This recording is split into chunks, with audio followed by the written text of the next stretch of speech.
Elias grabbed the penthouse door handle so fast the metal nearly slipped from his hand, but Vivian's voice stopped him before he could pull it open. "Are you leaving because this is wrong?" she asked quietly. "Or because you're terrified of what happens if it's real?" The question hit harder than he expected. For a second, neither of them moved. Rain hammered the glass walls behind them while the city lights flickered across Vivian Cole's face. The most powerful woman in Westbridge stood barefoot in the middle of her living room, looking nothing like the billionaire everyone feared on magazine covers.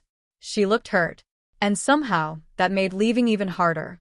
Elias forced himself to look away. "Vivian, this can't work." "Why?" she asked immediately. "Because I'm rich? Because people talk?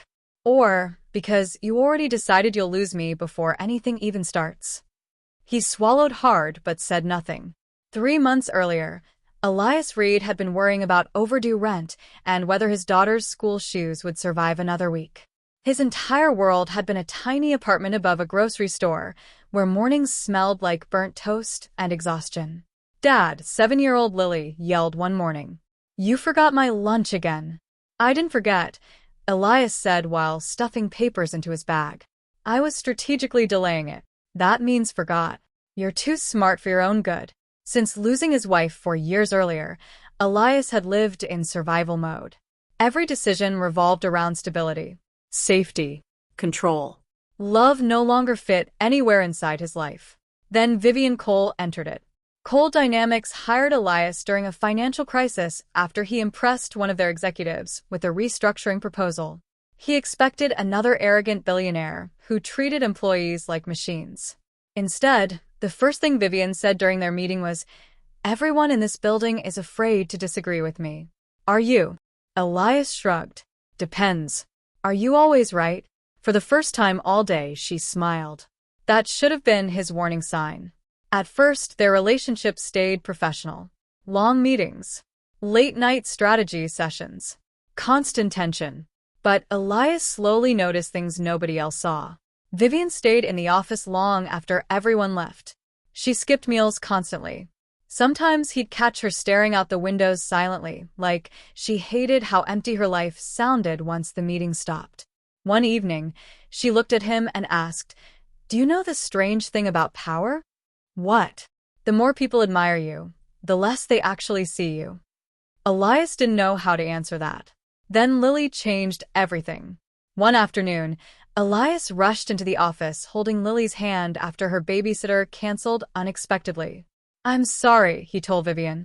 "I can take her home if this is a problem." Before Vivian answered, Lily walked straight into the massive office, stared around and frowned. "Why does this place look so expensive and sad?" Elias nearly died on the spot. "Lily, what?" she whispered loudly. "It does."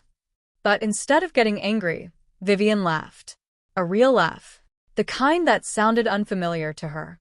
From that day on, Lily became part of their strange little routine. She drew pictures at the office while Elias worked.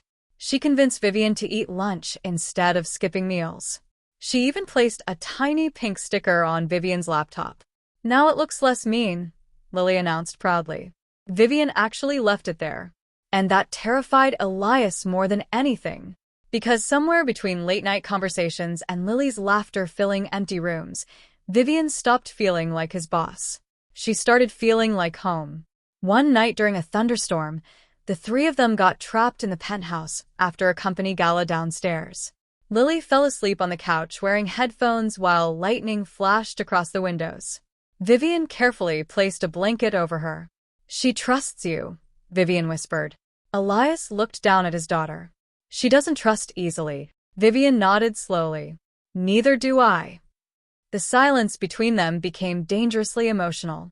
Elias stepped back immediately. That night, he barely slept. By morning, fear had already convinced him what to do. He couldn't survive another heartbreak. He couldn't let Lily get attached to someone who belonged in a completely different world. So, he decided to leave first. Back in the present, Vivian crossed her arms tightly as Elias stood near the door. "You already made your decision before giving us a chance," she said softly. "There is no us." "That's not true." "You're Vivian Cole," he snapped. "You belong to a world I don't understand." And you think money protects people from loneliness? She fired back. You think this penthouse feels less empty because it's expensive? Elias stayed silent. Vivian's eyes glistened. Do you know what Lily asked me yesterday? He looked up carefully. She asked why I work so much if nobody waits for me at home. That shattered him. Vivian walked closer slowly. Your daughter made me realize I built an empire and somehow still had nobody to share it with. Vivian. No, she whispered. Answer me honestly. Are you protecting Lily or protecting yourself? The truth hit him instantly.